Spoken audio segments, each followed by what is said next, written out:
আসসালামু আলাইকুম everyone, welcome to my channel. সবাই কেমন আছেন? আশা করি ভালো। মহান আল্লাহ তাআলার অশেষ রহমতে আমরাও ভালো আছি। আজকে আমি আপনাদের সাথে শেয়ার করব এই শুক্রবারের ভিডিও। সকালে ঘুম থেকে উঠতে একটু লেট হয়ে গেছে, তারপর আমি রুমটা একটু গুছিয়ে নিলাম, কারণ সকালে ঘুম থেকে উঠে রুমটা না গোছালে আমার কাছে কেমন জানি ভালো লাগে না। তো এরপর ফ্রেশ হয়ে আমি আমার হাজবেন্ডকে নাস্তা দিয়ে দিলাম। আর এখানে হচ্ছে আমাকে কিছু মেডিসিন খেতে হয় সকালবেলা। এত যে প্যারা লাগে এই জিনিসটা আমার কাছে, তো আমি এখানে মেডিসিন খেয়ে নিচ্ছি। আপনারা বিশ্বাস করবেন না, বিগত 3 মাসে আমি যে পরিমাণ মেডিসিন খাইছি মনে হয় ওই পরিমাণ খাবারও খাই নেই। তো এরপর দেখলাম আমার ভ্যানিটির ড্রয়ারগুলি এলোমেলো হয়েছিল, তাই ভাবলাম একটু সময় আছে গুছিয়ে রাখি।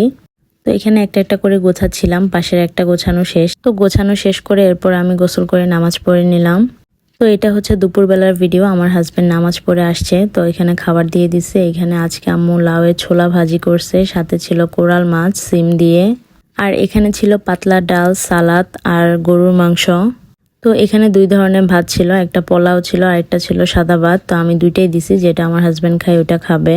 এই তো এখানে উনি খাওয়া দাওয়া করতে বসে গেলেন। মাশাআল্লাহ, আজকে ওনাকে অনেক বেশি সুন্দর লাগতেছিল। আসলে কালো কালার আমার অনেক বেশি পছন্দের। এটা হচ্ছে বিকেলবেলার ভিডিও। আম্মু এখানে ছোলা ভাজি করছিল, সাথে ছিল জিলাপি। তো এখানে আমি আর ও একসাথেই খাচ্ছিলাম। নাস্তা খাওয়া শেষ হওয়ার পর ও একটু বাইরে যায়। আমি যেহেতু বাসায় ছিলাম, আমি চিন্তা করতেছি আমার ভাল লাগতেছে না, আমি একটু রেডি হই, ও আসলে একসাথে বাইরে যাব।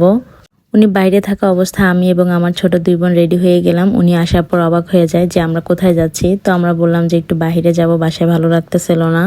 এরপর আর কি, যেই বলা সেই কাজ, আমরা তো রেডি হয়েই গেছি। উনি একটু রেডি হলো, এরপর আমরা বের হয়ে গেলাম। তো এখানে আমরা এখন রিক্সা নিয়ে নিলাম। আমরা 4 জন মিলে গল্প করতেছি, আর বাইরে কিন্তু ভালোই ঠান্ডা পড়তেছিল।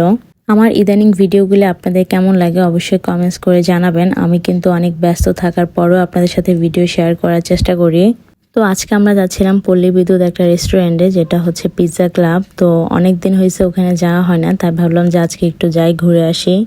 তো পিৎজা ক্লাবের এই সাইডে আসার পর দেখলাম যে নতুন আরেকটা রেস্টুরেন্ট হয়েছে এখানে। তো এখানে যাওয়ার চেষ্টা করছিলাম, কিন্তু এখানে তখন ফাংশন চলতেছিল, অনেক বেশি নয়েজ ছিল, এই জন্য আজকে আর যাইনি। তাই আমরা চলে আসলাম পিৎজা ক্লাবে, কারণ পিৎজা ক্লাবের ডেকোরেশনটা কিন্তু আমার কাছে মোটামুটি ভালোই লাগে। তো এখানে আমি আর আমার হাজবেন্ড মিলে খাবার অর্ডার দিচ্ছিলাম। অ্যাকচুয়ালি যেহেতু আমরা নাস্তা করে আসছি, তাই ওইভাবে খাওয়ার রুচিটা ছিল না, তারপরে অর্ডার করলাম। আর এই হচ্ছে পিৎজা ক্লাবের ফুল ডেকোরেশনটা। আপনাদের কাছে কেমন লাগছে জানাবেন, আর আপনারা কারা কারা এই ব্রাঞ্চে আসছেন সেটাও কমেন্টস করে জানাবেন। তো ওখানে খাবার অর্ডার করার সাথে সাথে বিলটা পে করতে হয়, তো আমি ওখানে খাবার অর্ডার দিচ্ছিলাম। আর এখানে কিন্তু ছবি তোলার জন্য বেশ কিছু প্লেস ছিল, আপনারা চাইলে সেসব জায়গায় ছবি তুলতে পারেন। আমরা কিন্তু এই যে কিছু ছবি তুলতেছি।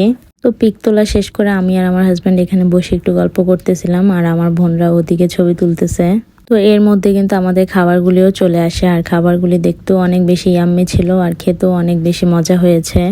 স্পেশালি আমার হাজব্যান্ডের কিন্তু এই রেস্টুরেন্টের খাবারগুলি অনেক বেশি ভালো লাগছে। ও কিন্তু এইবার আসার পর এই ফার্স্ট টাইম রেস্টুরেন্টে খাচ্ছে। তো আজকে আমরা নিয়েছিলাম একটা পিৎজা, নাচোস এবং সাথে ছিল চিজ ব্লাস্ট পাস্তা। তো সবগুলি খাবারই অনেক বেশি মজা ছিল। লাস্টে আমরা পাস্তাটা শেষ করতে পারিনি, তাই এটা পার্সেল করে বাসায় নিয়ে আসি।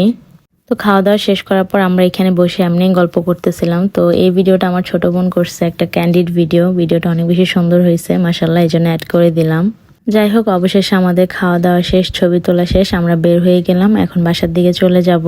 আর ভিডিওর লাস্টে আমি কিছু পিক অ্যাড করে দিয়েছি। আপনারা যদি সবগুলো পিক দেখতে চান অবশ্যই আমার ইনস্টাগ্রামে ফলো করতে পারেন, আইডির লিঙ্ক আমি ডিসক্রিপশনে দিয়ে দিব।